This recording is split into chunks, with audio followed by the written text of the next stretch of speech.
30 ವರ್ಷಗಳಿಂದ ಅವರ ಜೊತೆಗೆ ಒಡನಾಟವನ್ನು ಇಟ್ಕೊಂಡಿರುವಂತಹ ನವೀನ್ ಅವರು ನಮ್ಮ ಜೊತೆಗಿದ್ದಾರೆ. ನಾವು ಮಾತಾಡ್ಸೋಣ. ಸರ್, ಗಾನ ಕೋಗಿಲೆ ಜಾನಕಿಯವರನ್ನ ಅವರ ಹತ್ರ ಇರಬೇಕು ಅಥವಾ ಅವ್ರ ಜೊತೆ ಇರಬೇಕು, ಕಾಲ ಕಳಿಬೇಕು ಅನ್ನೋದು ಸಾಕಷ್ಟು ಜನರ ಆಸೆ. ಬಟ್ ಅದು ಈಡೇರ್ದೆ ಅನ್ಸುತ್ತೆ. 30 ವರ್ಷಗಳಿಂದ ನೀವು ಅವ್ರ ಜೊತೆಗಿದ್ದೀರಾ. ನಿಮ್ಮ ಮತ್ತು ಅವರ ಒಡನಾಟದ ಬಗ್ಗೆ ಮೇಡಮ್, ಆಗ ನನಗೆ ಎಷ್ಟು ಅಂತ ಅಂದ್ರೆ ಆಗ ಅದೊಂದೆಲ್ಲ ಡ್ರೀಮ್. ಅವರು ನಮ್ಮ ರಾತ್ರಿ ನಾನು 9 ಗಂಟೆಗೆ ನಿದ್ದೆ ಮಾಡೋಕ್ಕೆ ಸ್ಟಾರ್ಟ್ ಮಾಡಿದ್ರೆ 12 ಗಂಟೆ ಗಂಟೆ ಕನಸು ಕಾಣುವೆ. ಅವ್ರ ಪ್ರೋಗ್ರಾಮಲ್ಲಿ ಹಂಗಾಡ್ಬೋದು, ಹಿಂಗಾಡ್ಬೋದು, ಅವ್ರು ನಿಂತಿರೋ ಸ್ಟೈಲ್, ಅವ್ರ ಖರ್ಚೀಪು ಯಾವಾಗಲೂ ಬಿಡ್ತಾ ಇರೋದು, ಅದೆಲ್ಲ ಅದು ಏನಕ್ಕೆ ಆ ಥರ ಇದಾಗ್ತಾ ಗೊತ್ತಿಲ್ಲ. ನನ್ನ ಲೈಫಲ್ಲಿ ನಾವು ಸ್ವಲ್ಪ ಕಷ್ಟದಿಂದನೇ ಮುಂದೆ ಬಂದಿದ್ದು. ಆಗ ನಾವು ಆ ಟೈಮಲ್ಲಿ ಒಂದು 20 lakhs ಒಂದು ಗೌರ್ಮೆಂಟಿಂದ ವರ್ಕ್ ಮಾಡಿ ನನಗೆ ಒಂದು ಚೆಕ್ ಬಂತು. ಆ ಚೆಕ್ಕಲ್ಲಿ ನನ್ನ ಫಸ್ಟು ಟೈಮು ಅವತ್ತೊಂದು ದಿವಸಕ್ಕೆ ತುಂಬ ದೊಡ್ಡ ಅಮೌಂಟು. ಎಷ್ಟಲ್ಲಿ ಅಂದರೆ 2006 ನಾನು ಏನು ತಗೊಂಡಿರ್ಬೋದು ಹೇಳಿದ್ರಲ್ಲಿ, ನನ್ನ ಮನಸ್ಸಲ್ಲಿ ಅಂದರೆ ಚೆಕ್ ಕೊಟ್ಟ ತಕ್ಷಣ ನಾನು ಏನು ಅನ್ಕೊಂಡೆ ಅಂದರೆ, ಕ್ಯಾಸೆಟ್ ಅಂಗಡಿಗೆ ಹೋಗ್ಬಿಟ್ಟು ಜನಕ್ಕೆ ಮುಂದೆ ಎಷ್ಟು ಕ್ಯಾಸೆಟ್ ಇದೆ ಅಷ್ಟು CD ಕ್ಯಾಸೆಟ್ ಪರ್ಚೇಸ್ ಮಾಡ್ಕೊಂಡು ಹೋಗ್ಬೇಕು ಅಂದ್ಬಿಟ್ಟು ಫಸ್ಟ್ ನಾನು ಆ ಥರ ತಗೊಂಡೆ. ಅವ್ರದ್ದು ಒಂದ್ಸರಿ ಹಿಂಗೇನೆ ಎಷ್ಟೋ ವರ್ಷದ ಹಿಂದ್ಗಡೆ ಚಾಮುಂಡಿ ಬೆಟ್ಟಕ್ಕೆ ಹೋಗಿದೆ. ಚಾಮುಂಡಿ ಬೆಟ್ಟಕ್ಕೆ ಹೋಗ್ಬಿಟ್ಟು ಅಲ್ಲಿ ಕ್ಯಾಸೆಟ್ ಅಂಗಡಿ ಹತ್ರ ನಿಂತಿರ್ಬೇಕಾದ್ರೆ ನಾನು ಡೀಪಾಗಿ ಎಲ್ಲ ಫೋಟೋ ಇದೆಲ್ಲ ದೂರದಿಂದ ನೋಡ್ತಾ ಇದ್ದೆ. ಸರ್, ಇದು ಎಷ್ಟು ಜನಕ್ಕೆ ಹೋರಾಡಿರೋದು ಡಿವೋಷನಲ್ ಸಾಂಗ್ಸ್ ಕೊಡಿ ಅಂತ. ಇಲ್ಲ ಸರ್, ಯಾವುದೂ ಇಲ್ಲ ಅಂತ. ಯಾರೋ ಒಬ್ರು ಬಂದ್ಬಿಟ್ಟು ಎಷ್ಟೊಂದು ಕ್ಯಾಸೆಟ್ ಐತಿಲ್ಲ, ಒಳ್ಳೆ ಕ್ಯಾಸೆಟ್ ಕೊಡು ಅಂತಂದ. ಅವ್ರು ಏನಂತ ಅಂದ್ರೆ ನಾವು ಅಬ್ಸರ್ವ್ ಮಾಡಿದ್ದಾರೆ, ಅವ್ರ ಮೇಲೆ ಚಾಮುಂಡೇಶ್ವರಿ ಮೇಲೆ ಇದಿಲ್ಲ ಭಕ್ತಿ ಇಲ್ಲ ಅವ್ರಿಗೆ, ಜನಕ್ಕೆ ಮೇಲೆ ಅಷ್ಟು ಆಳವಾದ ಆಚೆ. ನನಗೆ 13-14 ವರ್ಷದಲ್ಲಿ ಆ ಥರ ಪ್ರೀತಿ ಅಭಿಮಾನ. ನಾನು 13 ವರ್ಷ ಇದ್ದಾಗ ನಿಮಗೆ ಭೇಟಿ ಆಗಿದ್ದಂತೆ, ನೀವು ಅವರ ಅಭಿಮಾನಿಯಾಗಿದ್ದು, ಅಂದ್ರೆ ನಿಮ್ಮನ್ನು ಅವರು ಸ್ವೀಕರಿಸಿಕೊಂಡಿರೋದು ಎಲ್ಲಿ ಭೇಟಿ ಆಗಿದ್ರು ಸರ್? ಆ ದಿನಗಳನ್ನ ನೆನೆಸ್ಬೋದಾ? ನಾನು ಆಗ ತುಂಬಾ ನಾನು ತುಂಬಾ ಚಿಕ್ಕವನಾಗ ಇದು ಉದಯ TV ನಾಕ್ಔಟ್ ಅವಾರ್ಡ್ ಅಂತ ಒಂದು ಇದಾಯ್ತು 1997 ಫಸ್ಟ್ ಟೈಮ್ ನಾನು ನೋಡಲೇಬೇಕು ಅಂದ್ಬಿಟ್ಟು ನಾನು ಟ್ರೈನಲ್ಲಿ ಒಂದು ಸ್ಟೇಡಿಯಮಲ್ಲಿ ಅವಾರ್ಡ್ಗೆ ಹೋಗಿದ್ದೆ, ಫಂಕ್ಷನ್ಗೆ ಹೋಗಿದ್ದೆ. ಅದಾದಮೇಲೆ ಹೇಗೋ ಕಷ್ಟಪಟ್ಟು ಅವ್ರ ಮನೆ ಅಡ್ರೆಸ್ ಇಸ್ಕೊಂಡು ಫೋನಲ್ಲಿ ಮಾತಾಡ್ತಾನೆ ಇದ್ದೆ. ಆಮೇಲೆ ಲೆಟ್ರ್ ಬರೀವಿ ಆ ಥರ ಎಲ್ಲ. ಆಮೇಲೆ ಒಂದು ಡೇಟ್ ಕೊಟ್ಟರು. ಆ ಡೇಟಲ್ಲಿ ಏನಂತಂದರೆ 10 o'clock ಬರ್ತೀಯಾ ಅಂತಂದು ಹ್ಞೂ ಅಮ್ಮ ಅಂತ ಹೇಳಿದೆ. ಆ ಡೇಟ್ ಎಷ್ಟು ದಿವಸ ನಂಗೆ ಕೊಟ್ಟಿದ್ರು, 15 ದಿವಸ 20 ದಿವಸ ನನಗೆ ಗ್ಯಾಪಲ್ಲಿ ಕೊಟ್ಟರು. ಮನೆಗೆ ಹೋಗ್ಬಿಟ್ಟು ಕ್ಯಾಲ್ಕುಲೇಟರ್ ಲೆಕ್ಕ ತಗೊಂಡು 18 ದಿವಸ 24 ಗಂಟೆ ಆ ಥರ ಎಲ್ಲ ಏನೋ ಅಷ್ಟು ಇದು 2 ದಿವಸ 3 ದಿವಸ ನಾನು ನಿದ್ರೆನೇ ಮಾಡ್ತಾ ಇರಲಿಲ್ಲ. ಟ್ರೈನಲ್ಲಿ ಹೋಗ್ಬೇಕಾದ್ರೂ ಅಷ್ಟೇ, ಬೆಳಕರಿದ್ರೆ ನಾನು ನೋಡ್ಬೋದು ಆ ಥರ. ಆದರೆ ಮೈಸೂರಿಂದ ಕಾವೇರಿ ಎಕ್ಸ್ಪ್ರೆಸ್ ಬೆಳಗ್ಗೆ 5 ಗಂಟೆ 6 ಗಂಟೆಗೆ ಹೊಟ್ಟೋಗ್ಬಿಟ್ಟು ಅಲ್ಲಿಂದ ಒಂದು 1 ಅವರಲ್ಲಿ ರೀಚ್ ಆಗ್ಬಿಡ್ತಾ ಇದೆ. ಇನ್ನೂ 3 hours 4 hours ಇತ್ತಾಯ್ತಲ್ಲ. ಅವ್ರ ಮನೆ ಹತ್ರ ಬೀಚ್ ಹತ್ರ ಇನ್ನೂ ಸ್ವಲ್ಪ ದೂರದಲ್ಲಿ ಬೀಚ್, ಅಲ್ಲೊಂದು ಏನೋ ಕೂತ್ಕೊಂಡೆ ಅವ್ರ ಮನೆಯೇ ನೋಡ್ತಾ ಇರೋದು. ಆ ಟೈಮ್ 10 ಗಂಟೆ 1 ಸೆಕೆಂಡ್ ಮಾಡಿದೆ ಅವ್ರ ಮನೆ ಹತ್ರ ಹೋಗಿ. ಅದೇನೋ ಅದೆಲ್ಲ ಅದು ಹೇಗೆ ಅಂತ ನನಗೆ ಗೊತ್ತಿಲ್ಲ ಮೇಡಮ್. ಅವರು ನಿಮ್ಮ ಯಾವ ಗುಣ ಇಷ್ಟ ಆಗಿ ಅವರು ನಿಮ್ಮನ್ನ ಮಗ್ನಂತೆ 30 ವರ್ಷದಿಂದ ಇದ್ದಾರೆ? ಉಡುಪಿಲಿ ಪ್ರೋಗ್ರಾಮ್ ಆಯಿತು ಒಂದು 20 ವರ್ಷದ ಹಿಂದ್ಗಡೆ. ಆಗ ನಾನು ಇಡೀ ಟೋಟಲ್ ಫ್ಯಾಮಿಲಿ ಕರ್ಕೊಬತ್ತೀನಿ, ಆಯಿತು ಬಾ ಅಂತ ಹೇಳಿದ್ರು. ನಾನೊಂದು 20 ಜನ ನಮ್ಮ ಆಂಟಿದ್ರು ಎಲ್ಲರೂ ಇದಕ್ಕೆ ಹೋದೆ ಉಡುಪಿ ಪ್ರೋಗ್ರಾಮ್ಗೆ. ಉಡುಪಿ ಪ್ರೋಗ್ರಾಮ್ ಆದಮೇಲೆ ಅಮ್ಮ 6 o'clock ಸ್ಟಾರ್ಟ್ ಮಾಡಿ 11:30 ಗಂಟೆ ಅವ್ರದ್ದು ಅಮ್ಮ ಸೋಲೋ ಪ್ರೋಗ್ರಾಮ್ ಎಲ್ಲ ಆಯಿತು. ಅಲ್ಲಿ ಪ್ರೋಗ್ರಾಮ್ ಮುಗಿದ್ಮೇಲೆ ಫ್ಯಾನ್ಸ್ ಎಲ್ಲ ತುಂಬ ಕ್ರೌಡ್ ಆಯಿತು, ಕಂಟ್ರೋಲ್ ಮಾಡೋಕ್ಕಾಗಲಿಲ್ಲ. ಅಮ್ಮ ಏನಂತ ಹೇಳಿದ್ರು ಅಂದರೆ, ನಿಮ್ಮ ಫ್ಯಾಮಿಲಿ ಎಲ್ಲ ಒಂದ್ಸರಿ ಮೀಟ್ ಮಾಡ್ತೀನಿ, ಒಂದು ಸ್ವಲ್ಪ ವೆಯ್ಟ್ ಮಾಡು, ಇಲ್ಲಿ ಕ್ರೌಡ್ ಐತೆ ಅಂತಂದರು. ಅದು ಕ್ರೌಡ್ ಕಂಟ್ರೋಲ್ ಮಾಡೋಕ್ಕೆ ಆಗಲಿಲ್ಲ. ಎಸ್ಕಾರ್ಟ್ ಮಾಡ್ಕೊಂಡು ಅಮ್ಮನ ಟೆಂಪಲಿಂದ ಮಲ್ಪೆ ಬೀಚ್ ಅಲ್ಲಿ ಕರ್ಕೊಡೋರು. ಅಮ್ಮ ಹೋಗ್ಬೇಕಾದ್ರೆ ಏನಂತ ಹೇಳಿದ್ರು ಅಂತಂದರೆ, ಮಲ್ಪೆ ಬೀಚಲ್ಲಿ ಒಂದು ರೆಸಾರ್ಟ್ ಐತೆ, ಅಲ್ಲಿ ಬಂದ್ಬಿಡು, ಮಾರ್ನಿಂಗ್ ಕೊಲ್ಲೂರಿಗೆ ಹೊಟ್ಟೋಗ್ತಾಯಿದ್ದು ನಿಮ್ಮ ಫ್ಯಾಮಿಲಿ ಎಲ್ಲ ಕರ್ಕೊಬಂದರು. ನಾನು ಕಾರ್ ಹತ್ತಿ ಅವ್ರ ಅಮ್ಮ ಹತ್ತೋದ್ಮೇಲೆ ನಮ್ಮ ವೆಹಿಕಲ್ ಎಲ್ಲೋ ಐತೆ ಏನಾಯ್ತು, ನಾವು ಯಾವುದೋ ಒಂದು ವೆಹಿಕಲ್ ಮಾಡ್ಕೊಂಡು ಹೋಗ್ಬೇಕು. ದೊಡ್ಡ ಮಳೆ, ನದಿ ಅದು ರೋಡ್ ಅದು ಏನೂ ಗೊತ್ತಾಗ್ತಾಯಿಲ್ಲ. ಆಗ ನಮ್ಮ ಆಂಟಿದರೆಲ್ಲ ಭಯ ಪಡ್ತಾರೆ, ಏನಾರಾಗಲಿ ನೀನು ನೋಡುವಂತೆ ನಡಿ ಅಂದ್ಬಿಟ್ಟು ರೆಸಾರ್ಟ್ಗೆ ಹೋದಾಗ ದೊಡ್ಡ ಮಳೆ. ಅಲ್ಲಿ ಗೇಟ್ ತೆಗಿಯೋಕ್ಕೆ ವಾಚ್ಮ್ಯಾನ್ ಒಪ್ಪಲಿಲ್ಲ. ಏನಕ್ಕೆ ಅಂತ ಅಂದರೆ ಟೈಮ್ ಆಗಿತ್ತು, ಆಲ್ರೆಡಿ 1:30-2 ಗಂಟೆ ಆಗಿತ್ತು. ಅವ್ರು ಫಸ್ಟ್ ರೂಮ್ಗೆ ಅಂತ ಗೇಟ್ ತೆಗಿತಾರೆ, ಹಿಂಗೆ ಜನಕ್ಕೆ ಅಮ್ಮನ ನೋಡಬೇಕಾಯ್ತು ಅಂತ ಲಾಕ್ ಮಾಡ್ಬಿಟ್ಟು ಅವ್ರು ಹೊಟ್ಟೋಗ್ಬಿಟ್ರು. ನಾನಾಗ ಒಂದು ಚಿಕ್ಕ ಫೋನ್ಗಳಿತ್ತ ಎಲ್ಲಾಗೆಲ್ಲ ಅದೇ ನಾನು ಅಮ್ಮನಿಗೆ ಫೋನ್ ಮಾಡಿದೆ. ಅಮ್ಮನೇ ಮಳೆಯಲ್ಲಿ ಬಂದ್ಬಿಟ್ಟು ಹಿಂಗೆ ಅವನ್ನ ಬಿಡಿ ಅಂತ ಇದು ಮಾಡೋರು. ಅಮ್ಮನೂ ನೆನ್ಕೊಬಂದ್ರು. ನಾನು ಅವ್ರ ಗೇಟ್ ತೆಗಿಯೋಕಣ ನಾನು ಕಾಂಪೌಂಡ್ ಅವ್ರು ಹೊಟ್ಟೋಗ್ಬಿಟ್ಟೆ. ಅಮ್ಮ ಓಡ್ ಬಂದು ನಾನು ತಪ್ಕೊಂಡು ತುಂಬ ಹತ್ರ, ನನಗೂ ನಿನ್ಗೆ ಏನು ಸಂಬಂಧ, ನನ್ನ ಮೇಲೆ ಯಾಕೆ ನಿಂಗೆ ಇಷ್ಟೊಂದು ಪ್ರೀತಿ ಅಂತ ತಬ್ಬಿ ಮುತ್ತಿಕ್ಕಿದ್ರು. ಅದೆಲ್ಲ ತುಂಬ ಹಳೆಯ ಸ್ಟೋರಿ ಇದೆಲ್ಲ. ಅದಾದಾಗ ಇಷ್ಟೊಂದು ಸರ್, ನಿಮ್ಮನ್ನ ಮಗ್ನಂತ ಅವರು ಸ್ವೀಕರಿಸ್ಕೊಂಡಿದ್ರು. 30 ವರ್ಷ ನಿಮ್ಮ ಜೊತೆಗಿದ್ದಾರೆ, ಒಡನಾಟ ಇದೆ. ಹೆಂಗಿರ್ತಾ ಇದ್ರು ಜಾನಕಿಯಮ್ಮ? ಅಂದರೆ ಅವರ ಹಾವಭಾವ ಆಗಿರ್ಬೋದು, ಅವ್ರು ಹಾಡ್ತಾ ಇದ್ದಂಥ ರೀತಿ, ನೀವು ಹತ್ರದಿಂದ ನೋಡಿದಂಥ ವ್ಯಕ್ತಿ ಹೆಂಗಿರ್ತಿತ್ತು?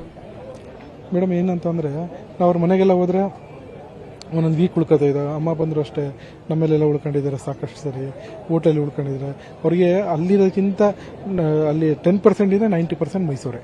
ಅದು ಹೋಟ್ಲಾಗಿರ್ಬೋದು, ಗೆಸ್ಟ್ ಹೌಸ್ ಆಗಿರ್ಬೋದು, ಮನೆ ಆಗಿರ್ಬೋದು, ಅವ್ರು ಮೈಸೂರಲ್ಲೇ ಇರ್ತಾ ಇದ್ದಾರೆ. ಸರ್ ಹೆಂಗಿರ್ತಿದ್ರು ಅವ್ರ ದಿನ ರುಟೀನ್ ಹೆಂಗಿರ್ತಿತ್ತು ಬೆಳಗ್ಗೆಯಿಂದ ಸಂಜೆ ತನಕ? ಸಂಜೆವರೆಗೆ ಅಂತ ಅಂದರೆ ಅವ್ರು ಎಲ್ಲೂ ಹೊರಗಡೆ ಹೋಗ್ತಾ ಇರಲಿಲ್ಲ ಮೇಡಮ್. ಎಲ್ಲ ನಾವೆಲ್ಲ ಕೂತ್ಕೊಂಡು ಅವ್ರ ಸಾಂಗ್ಸ್ ಬಗ್ಗೆ ಮಾತಾಡೋದು, ಅವ್ರ ಸಾಂಗ್ಸ್ ಬಗ್ಗೆ ಮಾಡ್ತಾರೆ ಕಳೆದೋಗ್ಬಿಡೋರು. ಅಮ್ಮ ಆ ಸಾಂಗ್ ಹಂಗೆ, ಈ ಸಾಂಗ್ ಹಂಗೆ, ಇದು ಹೆಂಗೆ ಅಂತ ನಾವೆಲ್ಲ ಕೂತ್ಕೊಂಡು ಮಾತಾಡ್ಬೇಕಾದ್ರೆ ಇದೆಲ್ಲ ಯಾವ್ದು ಅಂದ್ಬಿಟ್ಟು ನಾವು ಪ್ಲೇ ಮಾಡಿ ಕೇಳಿಸಿದ್ರೆ ಅದು ದಿನ ಕಳೀತಾ ಇದ್ದೇ ಗೊತ್ತಿರಲಿಲ್ಲ. ಸಾಂಗ್ ಅದೇ ಸಾಂಗ್ಸ್ ಬಗ್ಗೆನೇ ಆಲ್ಮೋಸ್ಟ್ ಎಲ್ಲ ಮಾತಾಡ್ಕೊಂಡು ಏನೇನು ಜೋಕ್ಸ್, ಅಮ್ಮ ಏನೇನೋ ಕತೆಗಳು ಹೇಳೋರು, ಆ ಥರ ಎಲ್ಲ. ನಾವು ಅಬ್ಸರ್ವ್ ಮಾಡಿದ ಮಟ್ಟಿಗೆ ಜಾನಕಮ್ಮಗೆ ಎಂತೆಂತೋ ಬಟ್ಟೆಗಳನ್ನೆಲ್ಲ ಹಾಕ್ಬೋದಿತ್ತು, ಬಟ್ ಅವ್ರು ಬಿಳಿ ಸಾರಿನೇ ವೇರ್ ಮಾಡ್ತಾ ಇದ್ರು. ಅವ್ರ ಕೈಯಲ್ಲೊಂದು ವಾಚ್ ಅದು ಇದ್ದೇ ಇರ್ತಿತ್ತು. ಏನದ್ರ ಸ್ಪೆಷಾಲಿಟಿ? ಅದ ಅಪ್ಪಾಜಿ ಹೋದ್ಮೇಲೆ ಅವರು ಬಿಳಿ ಸೀರೆ ಆ ಥರನೇ ಅವರು ಇದು ಮಾಡ್ಕೊಂಡ್ರು. ಆಮೇಲೆ ವಿಭೂತಿ ಅವ್ರದ್ದು ಎಲ್ಲರೂ ಏನಂಕತೆ ಕೇಡ ಆ ಥರ ಅನ್ಕತ್ ಮಲಯಾಳೀಸ್ ಅನ್ಕತ್ತಾರೆ. ಅವ್ರ ಅಪ್ಪಟ ತೆಲುಗು ಬ್ರಾಹ್ಮಿಣ್ಸ್. ಅವ್ರ ಫುಡ್ಡಲ್ಲೂ ಅಷ್ಟೇ ಆಂಧ್ರ ಸ್ಟೈಲ್ ಫುಡ್.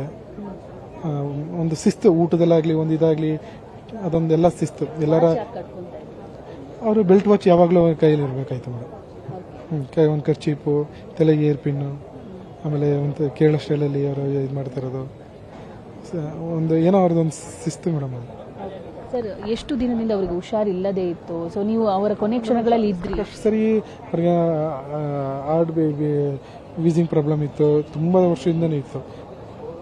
ಅವರೊಂದು ಯಾವುದೋ ಟ್ಯಾಬ್ಲೆಟ್ಸ್ಗೆಲ್ಲ ಅಡಿಟ್ ಆಗ್ಬಿಟ್ಟಿದ್ರು. ಆ ಟ್ಯಾಬ್ಲೆಟ್ ತಗೊಂಡ್ರೆ ಸರಿ ಹೋಗ್ತೀನಿ ಅಂತ ಆ ಥರ. ನಿಮ್ಮ ಜೊತೆನೇ ಇದ್ರಲ್ವಾ ಸರ್? ಆರೈಕೆ ಯಾವ ಥರ ಮಾಡ್ಕೊತಾ ಇದ್ರು? ಒಂದು ಹುಡುಗಿ ಎಲ್ಲ ಇದ್ರು ಮೇಡಮ್, 24 ತಾಯಿ ಮಗಳಿದ್ರು. ಏನೇ ಬೇಕು ಅಂದ್ರೆ ಅವ್ರಿಗೆಲ್ಲ ನೋಡ್ಕೋತಾರೆ. ನಾವು ಏನು ಬೇಕಂದ್ರೆ ಅವರು ಬರೀ ಒಂದು ಮೆಸೇಜ್ ಹಾಕಿದ್ರೆ ಸಾಕು, ಅವ್ರಿಗೆಲ್ಲ ನಾವು ಅರೇಂಜ್ ಮಾಡಾಕ್ತಿದ್ವಿ. ಅವ್ರು 48,000 ಹಾಡುಗಳನ್ನ ಹಾಡಿದ್ದಾರೆ, ಬಟ್ ಅವ್ರ ಪ್ರತಿ ಬಾರಿ ಮನೆಯಲ್ಲಿ ಹಾಡ್ತಾ ಇದ್ದಂತ ಹಾಡು ಯಾವುದು? ಆ ಥರ ಇಲ್ಲ. ಅಮ್ಮನಿಗೆ ಎಲ್ಲ ಸಾಂಗ್ ಇಷ್ಟ, ಎಲ್ಲ ಸಾಂಗ್ಸ್ ಇಷ್ಟ. ಆ ಥರ ಇಲ್ಲ ಮೇಡಮ್. ಅವ್ರಿಗೆ ಎಷ್ಟು ಸಾಂಗ್ಸ್ ಅಂದ್ರೆ ಅದು ಊಹಿಸೋಕ್ಕೂ ಸಾಧ್ಯ ಇಲ್ಲ. ನೀವು ಒಂದು ಅಂತ ಹೇಳೋದಕ್ಕೆ ಆಗದೇ ಇಲ್ಲ. ಅವರು ಹಂಗಾರೆ ನೀನು ಯಾರು ಕೇಳಿದ್ರೆ ಹಂಗ ನಿಮ್ಗೆ ಯಾವ್ದು ಒಂದು ಸಾಂಗ್ ಇಷ್ಟನಾ ಅಂತ ಹೇಳಿದ್ರು. ಅವ್ರಿಗೆ ಅದು ಆಲ್ಮೋಸ್ಟ್ ಹೊಸದಕ್ಕಿಂತ ಹಳೆ ಸಾಂಗ್ಸ್ಗಳು ತುಂಬ ಇಷ್ಟಪಡೋರು. ಅವ್ರು ಯಾರನ್ನ ವ್ಯಕ್ತಿಯನ್ನ ಇಷ್ಟಪಡೋದಾಗಿರ್ಬೋದು, ವಸ್ತುವನ್ನ ಇಷ್ಟಪಟ್ಟಿದ್ರು, ನಿಮಗೆ ಗೊತ್ತಿದ್ಯಾ? ಯಾಕಂದ್ರೆ 30 ವರ್ಷದಿಂದ ಇದ್ದೀರಾ. ಇಲ್ಲ ಮೇಡಮ್, ಏನಂತ ಈಗ ನೀವು ಬಂದು ಅವ್ರು ಮಾತಾಡ್ಬಿಟ್ರೆ ನಿಮ್ಮೂ ಅಷ್ಟೇ. ಅವ್ರಿಗೆ ಯಾರಿಗೂ ಹೆಚ್ಚು ಪ್ರೀತಿಯಲ್ಲೇ ಹೆಚ್ಚು ಕಡಿಮೆ ಇಲ್ಲ. ಎಲ್ಲರಿಗೂ ಒಂದೇ ಥರ. ಇದೊಂದು ಸ್ಟೋರಿ ಹೇಳ್ತೀನಿ ನೋಡಿ, ಇದು ಹೇಳಬೇಕು ಅನ್ಕೊಂಡು ಮರ್ತೋಗಿತ್ತು. ಲಾಸ್ಟ್ ಟೈಮ್ ಇಲ್ಲಿ ಒಂದು 4 ವರ್ಷ ಒಂದು ಫಾರ್ಮ್ ಹೌಸಲ್ಲಿದ್ದರು. ಅಲ್ಲಿ ಅವ್ರದ್ದು 23ಗೆ ಮೈಸೂರಲ್ಲಿ ಇದ್ರಲ್ಲ ಅಂದ್ಬಿಟ್ಟು ಒಂದು ಬರ್ತ್ಡೇ ಗ್ರ್ಯಾಂಡಾಗಿ ಮಾಡಿದ್ವಿ ಮೇಡಮ್. ಇದು ತುಂಬ ಗ್ರ್ಯಾಂಡಾಗಿ ಮಾಡಿದ್ವಿ. ಅಲ್ಲಿ ನಾವು ಫ್ಯಾಮಿಲಿ ಎಲ್ಲ ಸೇರ್ಕೊಂಡು ನೈಟ್ ಒಂದು ಈವೆಂಟ್ ಮಾಡಿದ್ದೆವು. ಅಮ್ಮ ಒಂದು 25 ಸಾಂಗ್, ಎಲ್ಲರ 25 ಸಾಂಗ್ ಆಡು. ನೆಕ್ಸ್ಟ್ ಡೇನೇ ಏನಾಯ್ತು ಅಂದರೆ ಈ ಥರ ಶಾಮಿಯಾನಲ್ಲಿ ಹಾಕಿದ್ವಲ್ಲ, ಅಮ್ಮ ಬಂದು ಹೊರಗಡೆ ಕೂತಿರ್ಬೇಕಾದ್ರೆ ಶಾಮಿಯಾನ ಬಿಚ್ಚಬೇಕಾದ್ರೆ ತಾಯಿ ಮತ್ತು ಮಗು, ಗಂಡ ಹೆಂಡತಿ ಎಲ್ಲ ಒಂದು ಸ್ವಲ್ಪ ಎಲ್ಲ ಬಿಚ್ಚಿತಾ ಇರ್ಬೇಕಾದ್ರೆ ಮಗುನು ಮತ್ತು ಹೆಂಡ್ತಿನೂ ಹೆಲ್ಪ್ ಮಾಡ್ತಾ ಇರಂತೆ.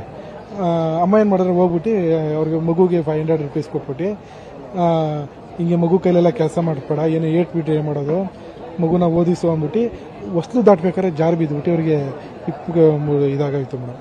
ಅದಾದಮೇಲೆ ತಕ್ಷಣ ಫೋನ್ ಮಾಡೋರು. ನಾವು ನಮ್ಮನೆಗೂ ಅಲ್ಲಿಗೂ ಒಂದು 17 ಕಿಲೋಮೀಟರ್ ಡಿಸ್ಟೆನ್ಸ್ ಇತ್ತು. ನಾವು ಹೋಗೋಕಂಟ ಕುತ್ತಿ ಜಾಗದಲ್ಲಿ ಇದ್ದಾರೆ, ಕಟ್ಟಾಗಿದೆ ಮೇಡಮ್. ಸಡನ್ನಾಗಿ ಎಲ್ಲ ಇದು ಮಾಡಿ ಆಗ ಮಣಿಪಾಲ್ ಹಾಸ್ಪಿಟ್ಲಿಗೆ ಕರ್ಕೊಂಡೋಗಿ ಅಡ್ಮಿಟ್ ಮಾಡಿದ್ರು.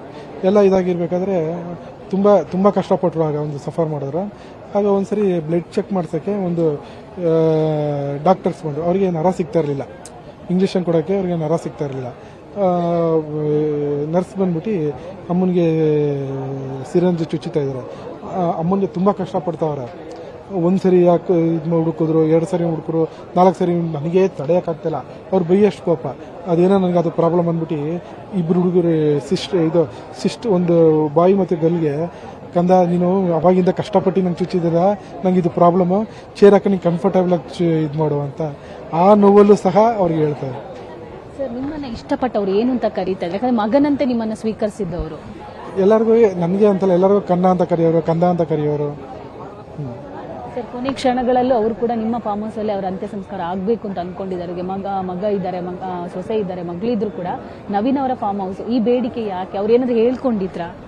ಆ ಥರ ಏನಿಲ್ಲ. ನಾವು ಅವರು ಮೈಸೂರು ನಮ್ಮ ಅಂಡರ್ವರಲ್ಲೇ ಆಗಬೇಕು, ನಮ್ಮ ಅಂಡರ್ಟೇಕಿಂಗ್ ಎಲ್ಲ ಆಗಬೇಕು ಅಂತ ಅವರು ಮೊದಲಿಂದನೂ ಅನ್ಕೊಂಡಿದ್ರು. ಇವ್ರು ಹೆಂಗೆ ಇಷ್ಟಪಡ್ತಾರೆ ಅದೇ ಥರ ಆಗಬೇಕು. ಯಾಕೆ ಸರ್ ಅಷ್ಟು ನೆಚ್ಕೊಂಡಿದ್ರು? ಅದು ದೇವ್ರಿಗೆ ಗೊತ್ತು ಮೇಡಮ್. ಅದು ಹಂಗೆ ನಾನು ಅಷ್ಟು ಚಿಕ್ಕ ವಯಸ್ಸಲ್ಲ ಯಾಕೆ ನೀವು ಯಾವತ್ತೂ ಕೇಳಲಿಲ್ಲ ಅವ್ರ ಹತ್ರ? ಅವ್ರು ಹೇಳೋರು ಯಾವುದೋ ಜನ್ಮದ ಬಂದ ಇದೆಲ್ಲ, ನಾನು ಎಲ್ಲೋ ನನಗೆ ಅಲ್ಲಿದ್ರು ಒಂದೇ ಇಲ್ಲಿದ್ರು ಒಂದೇ, ಅಲ್ಲೂ ನಾನು ರೂಮಿಂದ ಆಚೆ ಬರಲ್ಲ, ಇಲ್ಲೂ ರೂಮಿಂದ ಆಚೆ ಬರಲ್ಲ, ಅದೇನೋ ಮೈಸೂರಿಂದ ನೀವೆಲ್ಲ ಇದ್ದೀರಾ, ನಾನು ಬಿಟ್ಟಿರೋಕ್ಕಾಗಲ್ಲ. ಈಗ ಲಾಸ್ಟ್ ವೀಕು ನನ್ನ ಬಗ್ಗೆ ಏನೇನೋ ಒಂದು ಯೂಟ್ಯೂಬ್ ಮಾಡಿ ಯಾರೋ ಒಬ್ಬ ಯೂಟ್ಯೂಬಲ್ಲೆಲ್ಲ ಎಲ್ಲ ಕಡೆ ಇದಾಯಿತು. ಅಮ್ಮಂಗೆ ಗೊತ್ತಿರಲಿಲ್ಲ ಒಂದು ಸ್ವಲ್ಪ, ಆಮೇಲೆ ಹೇಗೋ ಗೊತ್ತಾಗಿ 3 ದಿವಸ ಆದಮೇಲೆ ಗೊತ್ತಾಗಿದೆ. ಹೋದಾಗ ನಂಗೆ ಮಕ್ಕ ನೋಡ್ಕೊಂಡು ಕೋಪ ಮಾಡ್ಕೊಂಡ್ರು. ಅಮ್ಮ ಏನಕ್ಕಮ್ಮ ಅಂತ ಅಂದೆ.